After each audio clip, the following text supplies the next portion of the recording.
Welcome to দিশার exam guide.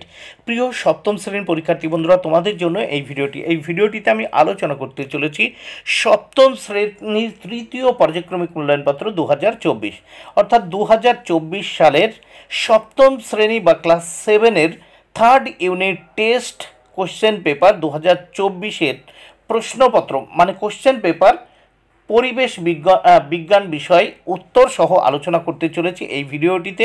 এই প্রশ্নপত্রটি CCE পদ্ধতি অনুসরণ করে তৈরি হয়েছে। পূর্ণমান 70, সময় 2 ঘন্টা 30 মিনিট। প্রথমে আমরা এক দাগে দেখে নেব সঠিক উত্তরটি নির্বাচন করে লেখো। যে কোনো 10টি প্রশ্নের উত্তর করতে হবে।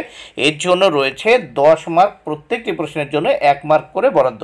প্রথমে 1-এর 1 আমরা দেখে নেব। আমাদের রক্তের একটি উপাদান হলো উত্তর আয়রন। 2, নিয়মিত প্রতিফলন ঘটে, উত্তর আয়নায়। 3 নম্বর প্রশ্ন, চুনা পাথরকে উত্তপ্ত করলে যে গ্যাস উৎপন্ন হয় তা CO2, কার্বন ডাইঅক্সাইড। 4, জলের pH 7 হলে হয় প্রশম।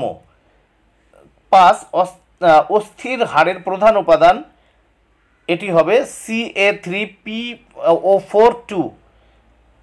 6, এই পরমাণুটি নিউটন সংখ্যা হবে 18। 7, বেগ বৃদ্ধির হারকে বলে ত্বরণ। 8, আমরা এটা দেখছি Fe + CuSO4 থেকে Cu + FeSO4 বিক্রিয়াটি উত্তর প্রত্যক্ষ সংযোগ, উত্তর অপশান এ। এরপর আমরা দেখব 9 দাগের প্রশ্ন ও তার উত্তর। 9 দাগে কি বলেছে দেখে নেওয়া যাক। বরফ গলনের লিন তাপ দেখো, অপশান এ উত্তর। 10, কাজ করার সামর্থ্যকে বলে, অপশান সি উত্তর। দেখো অপশান সিতে কি আছে, শক্তি।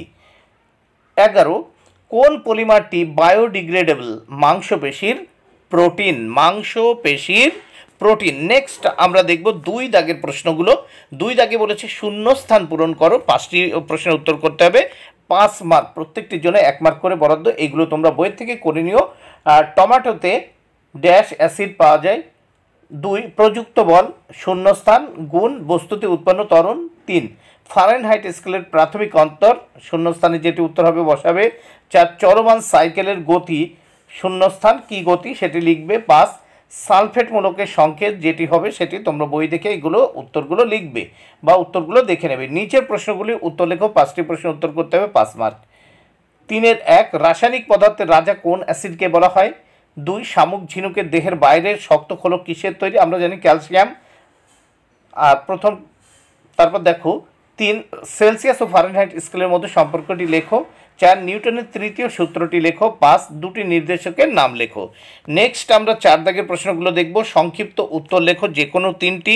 এর জন্য মার্ক রয়েছে 6 মার্ক, প্রত্যেকটি প্রশ্নের জন্য 2 মার্ক করে বরাদ্দ। 4-এর 1, অ্যাসিড ও ক্ষারের 2টি পার্থক্য লেখো। 2, খাদ্য লবণের প্রধান উপাদানের রাসায়নিক নাম ও সংকেত লেখো। 3, মানবদেহে সোডিয়াম ও পটাশিয়াম আয়নের কাজ লেখো।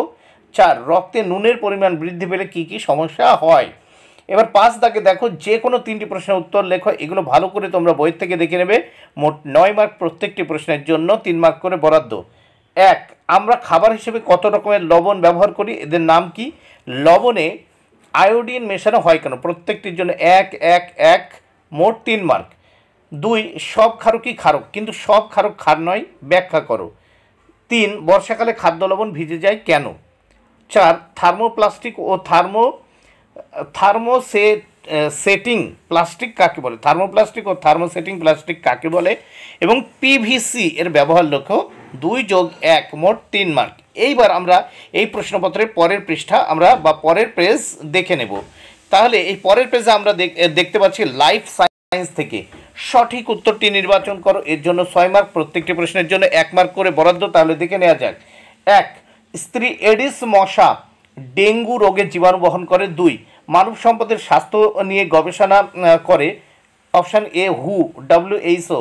3, বিশ্ব উষ্ণায়নের জন্য কোন গ্যাসটি দায়ী নয়, উত্তর এ CO2। দেখো বিশ্ব উষ্ণায়নের জন্য কোন গ্যাসটি দায়ী নয়, এখানে দেখো উষ্ণায়নের জন্য দায়ী নয় হবে অপশান বি O2 উত্তর হবে।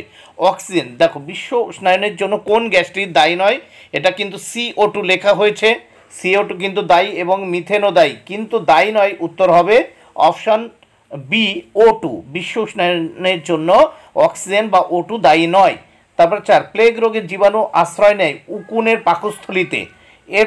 এবার আমরা দেখব ভারতের একটি বায়োডাইভার্সিটি হটস্পট হলো অপশন বি পূর্ব হিমালয়। নেক্সট আমরা 6 দাগের প্রশ্ন দেখব ও তার উত্তর দেখে নেব। পৃথিবীর মোট জলের পরিমাণের কত শতাংশ মিষ্টি জল? উত্তর হবে দেখো 3%।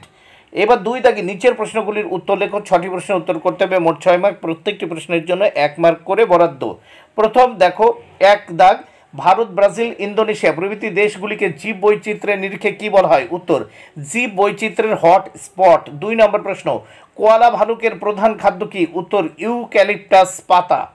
3 নম্বর প্রশ্ন, পাউরুটি তৈরিতে কোন ছত্রাক লাগে? উত্তর ইস্ট ছত্রাক। 4 নম্বর প্রশ্ন, একটি উপকারী ব্যাকটেরিয়ার নাম লেখো। উত্তর ল্যাক্টোব্যাসিলাস। 5 নম্বর প্রশ্ন, মানুষের নখে কোন প্রোটিন থাকে? উত্তর কেরাটিন। 6 নম্বর প্রশ্ন, কোন ভিটামিনের অভাবে রক্তাল্পতা হয়? B12, vitamin B12। নেক্সট আমরা দেখব 3 দাগের প্রশ্ন, বাম স্তম্ভের সঙ্গে ডান স্তম্ভ মেলাও। বাম স্তম্ভের সঙ্গে ডান স্তম্ভ মেলাতে হবে। 3-এর 1 পটেটো চিপস, উত্তর ট্রান্সফ্যাট। 2 সর্পগন্ধা, উত্তর রেসারপিন। 3 অন্ত্র, উত্তর হবে ভিটামিন B12। 4 বালিমাসি, উত্তর হবে কালাজ্বর। নেক্সট আমরা দেখব 4 দাগের প্রশ্নগুলো, এইগুলো দেখে নাও, সংক্ষেপ উত্তর লেখো যে কোনো 5টি, মোট 10 মার্ক, প্রত্যেকটি প্রশ্নের জন্য 2 মার্ক করে বরাদ্দ। এই প্রশ্নগুলো অবশ্যই বই থেকে তোমাদের পড়ে নিতেই হবে। 4-এর 1 বিশ্ব উষ্ণায়ন বলতে কী বোঝো? 2 অ্যানোফিলিস ও কিউলেক্স মশার 2টি পার্থক্য লেখো। 3 জীব বৈচিত্র্য কাকে বলে? 4 মেরু অঞ্চলে বরফ গলে বিপদ হওয়া দুটি প্রাণীর উদাহরণ দাও। 5 পাতার কাজ লেখো। 6 অরণ্য সংরক্ষণের 2টি উপায় লেখো। 5 দাগের প্রশ্ন, যে কোনো 3টি প্রশ্নের উত্তর লেখো। এর জন্য 9 মার্ক, প্রত্যেকটি প্রশ্নের জন্য 3 মার্ক করে বরাদ্দ। 5-এর 1 অ্যালার্জি কাকে বলে? অ্যালার্জির সাথে রয়েছে ড্রপসিরোসের কারণ ও লক্ষণ লেখো। 2 নম্বর প্রশ্ন, 2টি জলবাহিত রোগের নাম লেখো। কোন রোগকে ব্ল্যাক ডেথ বলা হয়? 3 নম্বর প্রশ্ন, খাদ্য শৃঙ্খল কাকে বলে? একটি উদাহরণ দাও। 4 নম্বর প্রশ্ন, জীব বৈচিত্র্য হ্রাসের 3টি কারণ লেখো। বন্ধুরা, ভিডিওটি ভালো লাগলে অবশ্যই লাইক, কমেন্ট, শেয়ার করো। Thank you very much. Keep watching my channel and my video.